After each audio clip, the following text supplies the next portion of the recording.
Heading into last night's game against the Los Angeles Kings, the Boston Bruins were a perfect 16-0-0 when leading after two periods this season.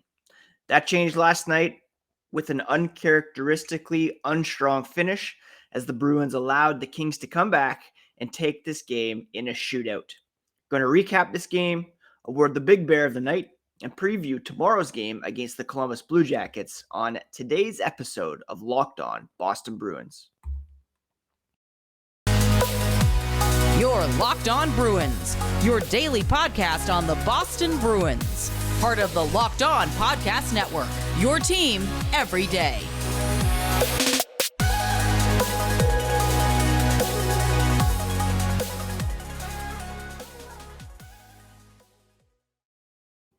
Hey, what's up, Bruins fans, and welcome back to the Locked On Boston Bruins podcast. I'm your host, Ian McLaren, and this is a daily show where we discuss all things Spoke to Be, as well as take a look around the NHL.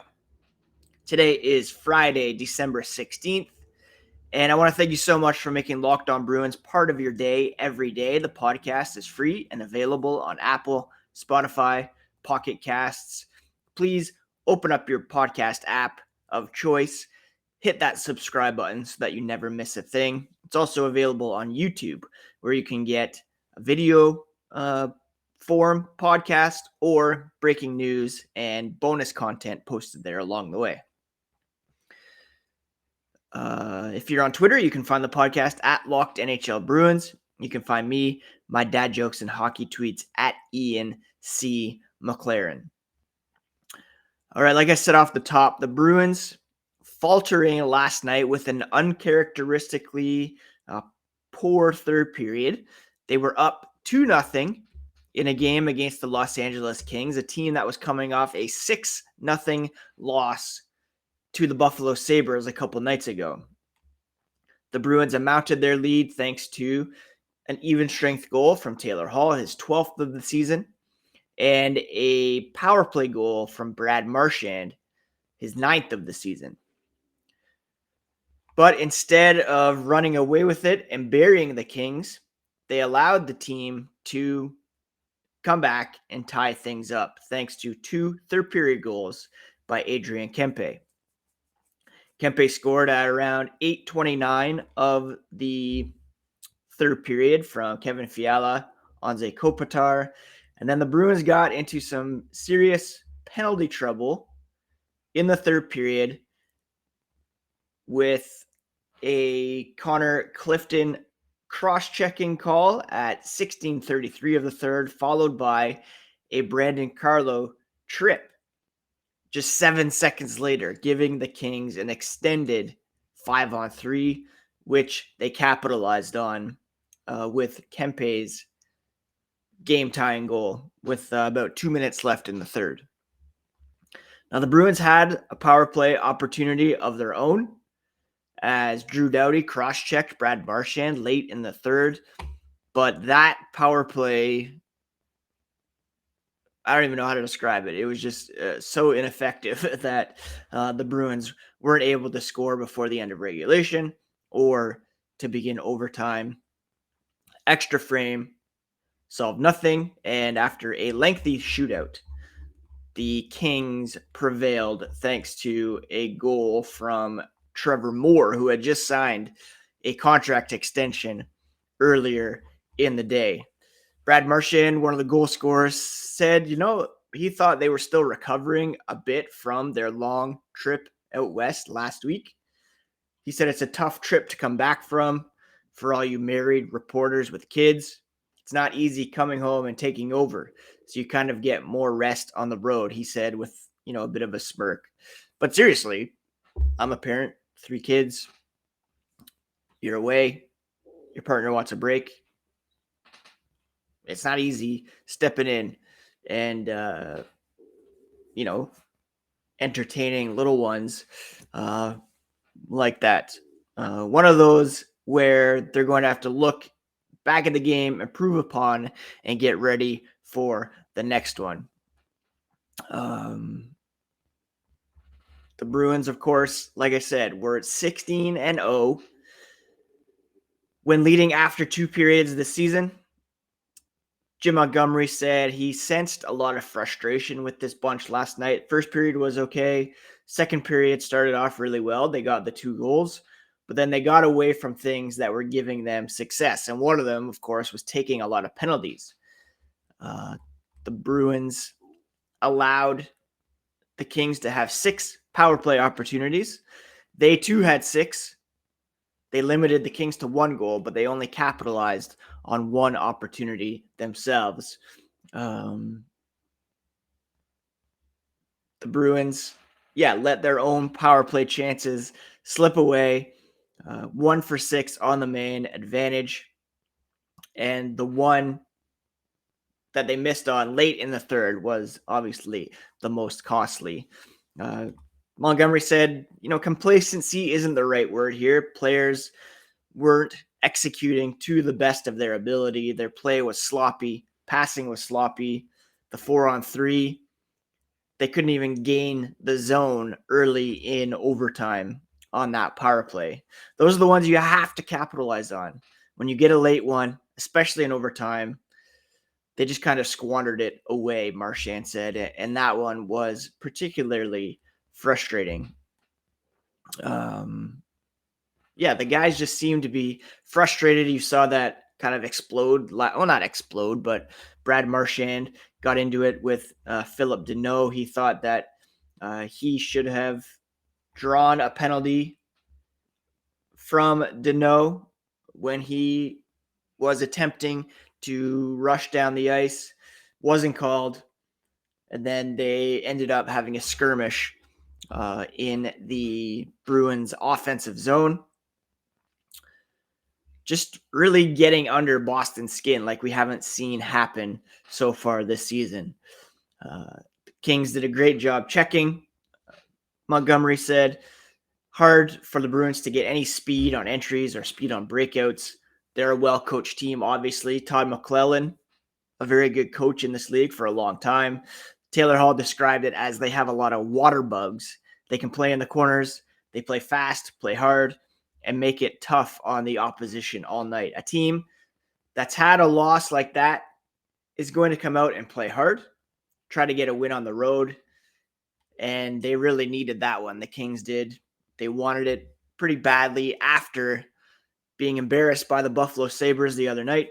And, when you're up 2-0 on home ice, it's got to be a win. The Bruins just perhaps didn't want it as much as the Kings. The Kings were extra motivated because of that loss. And Marchand, of course, saying they're still kind of feeling it from their road trip. Disappointing one, to be sure. The Bruins still maintaining their top spot in the Atlantic, in the Eastern Conference, in the entire NHL, to be honest. The Bruins with 48 points, still 3 up on the Vegas Golden Knights for second, and still have the advantage in point percentage as well, with the New Jersey Devils losing last night, as did the Toronto Maple Leafs. So no changes there in the standings, but a game that the Bruins could and should have had at the end of the day. I'm going to award the Big Bear of the night coming up, talk about a player or two who have been making a positive impact as of late. But first, a quick word from today's sponsor, the NHTCA. This holiday season, you can picture yourself hanging out with some friends, putting back a few drinks. A few becomes a few too many, and as the evening comes to an end, people start to head out. You consider calling for a ride, but then you convince yourself that you live nearby, you can make it home okay, and it's no big deal.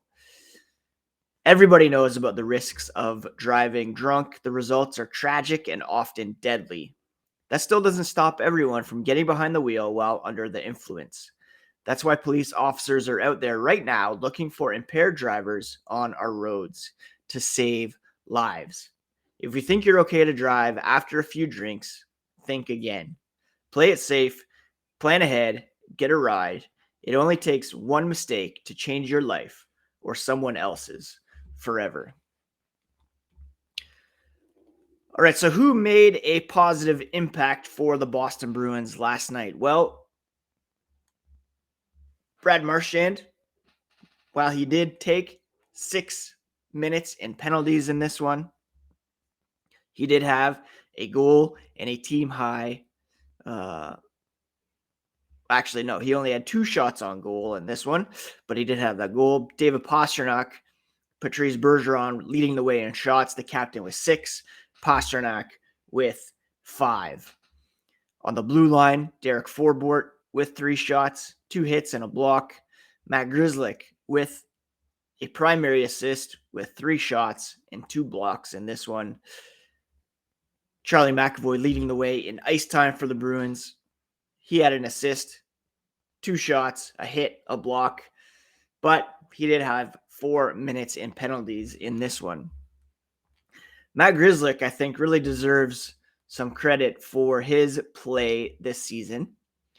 If you look at his goals for percentage, that's the amount of goals that he's on the ice for 5-on-5 versus the goals that he's on that are scored against the Bruins. He's been on the ice for 19 goals, only 6 against, for a 76% goals for percentage. That's second among all NHL players with at least 300 minutes. Defensemen, I should say, with that 76%. The only defenseman with a higher goals for percentage is Timothy Liljegren in Toronto. Now, that's kind of a fancy plus minus, I suppose, but it shows you how effective Matt Grzelcyk has been getting the puck out of his own zone, getting it up the ice, and changing the tenor of the game for the Boston Bruins while he's on the ice. In 25 games this season, he's got 1 goal, 7 assists, and I believe he's on pace for a career high in points this season. And he has been very effective for the Boston Bruins. I know a lot of people criticize him for perhaps being injury prone, perhaps not stepping up in the playoffs, but he has been very good this season in the games that he's played. He's on pace for 3 goals, 20 assists for 23 points. His previous career high is 22. That was set, 24. That was set last season, 4 goals, 20 assists in 73 games. So if he's able to stay healthy, and keep in mind, he doesn't get the power play time that Hampus Lindholm or Charlie McAvoy get. In fact, none of his points this season have come on the power play. 5 of his 20 assists last season came on the man advantage. His ice time's down a little bit over last season. Again, that's a function of Hampus Lindholm taking bigger minutes. He's not playing top pairing minutes. So he's been very effective in the minutes that he's given, particularly on 5-on-5. And his shooting percentage is only 2.6 right now. He had a shooting percentage of 6.3 a couple years ago when he scored his career high 5 goals. So if he keeps shooting, if he keeps getting the puck on net, chances are it's going to go in at some point, and he will be rewarded for that. So I'm giving the big bear of the night to Matt Grzelcyk. He's averaging 1.56 shots per game. That would give him 127 over 82 games, which would be a new career high for him. He's not going to hit 82 games as he missed a couple early on the season. But Matt Grzelcyk, in a reduced role for the Bruins this season, has played very, very well. I also thought it was a pretty good game for AJ Greer. Again, limited minutes for him in a depth role, but he brought more energy, I thought, than most, and deserves some credit for trying to mix things up in a team low 7 minutes of ice time. He had 3 hits, 2 blocks in very limited time. I thought he played quite well in that limited role. So Big Bear, again, going to Matt Grzelcyk, 3 shots, 2 blocks, a takeaway, a primary assist, and he's been playing very, very well for the Boston Bruins so far this season. Coming up after the break, we're going to take a look at tomorrow's contest against the Columbus Blue Jackets. Before we get to that, I want to thank you again for making Locked On Bruins your first listen of the day. For your next listen, check out the Locked On Sports Today podcast, the biggest stories of the day, plus instant reactions, big game recaps, and the take of the day, available on YouTube and wherever you get podcasts. So tomorrow presents a big opportunity for the Bruins to bounce back and get on the right track. It'll be a game against a Columbus Blue Jackets team that has been pretty abysmal to begin the season. How bad has it been in Columbus? Well, they are near the bottom of the NHL standings, 30th right now in points and point percentage. They also have a goal differential of minus 38, which is also third worst in the NHL. The only teams that have been worse than the Blue Jackets this season are the Chicago Blackhawks and the Anaheim Ducks. Columbus is 3-6-1 over their last 10 games. They've lost 2 in a row.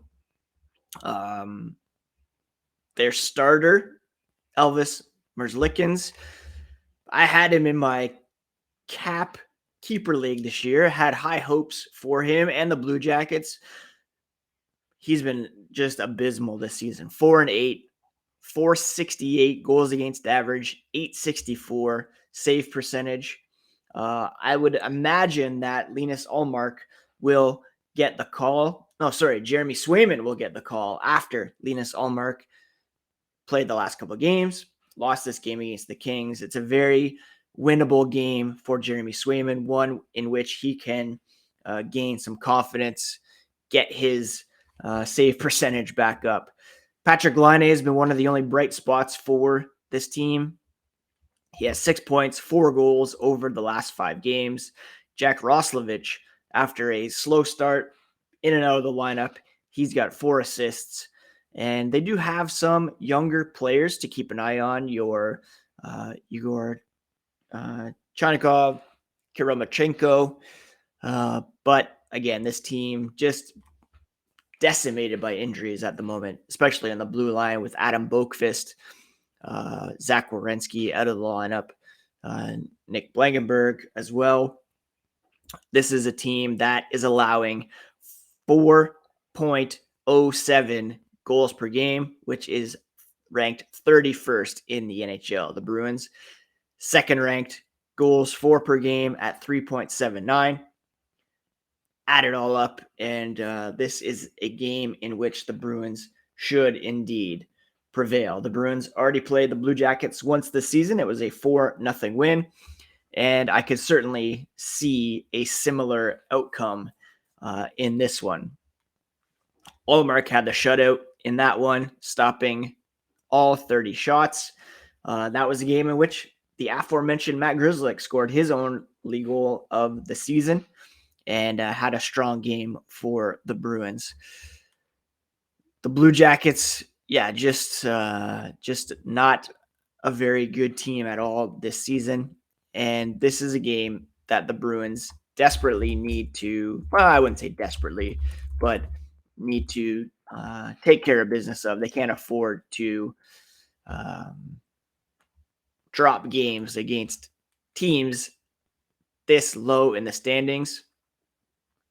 Of course, having said that, this start has been as good as any for the Boston Bruins, and there's going to be some blips on the way. We saw that last night, but it's imperative that they shake off last night's, not complacency like Jim Montgomery wanted to avoid, but just, an unstrong finish and get back on the right track. Johnny Gaudreau, of course, moved from Calgary to Columbus. He leads the team with 31 points through 29 games. Boone Jenner, the captain, 21 points in 29 games. Rookie Kent Johnson with 14 points in 26 games. And then Patrick Laine, he's missed a bunch of games, but he's got 13 points in 16 games to lead that team in some very important categories, being clutch goal scoring. That's a 1 p.m. start on Saturday afternoon. I'll be hosting a smaller family gathering during that time. Hopefully still be able to keep an eye on it, and looking forward to seeing the Bruins put a beat down on the Columbus Blue Jackets. Hope you're all doing well. Hope you've had a great week. We got some bad weather here, some freezing rain, some snow. It's a good day just to stay in and watch some shows, read, what have you. Thank you so much again for tuning in this week for these episodes.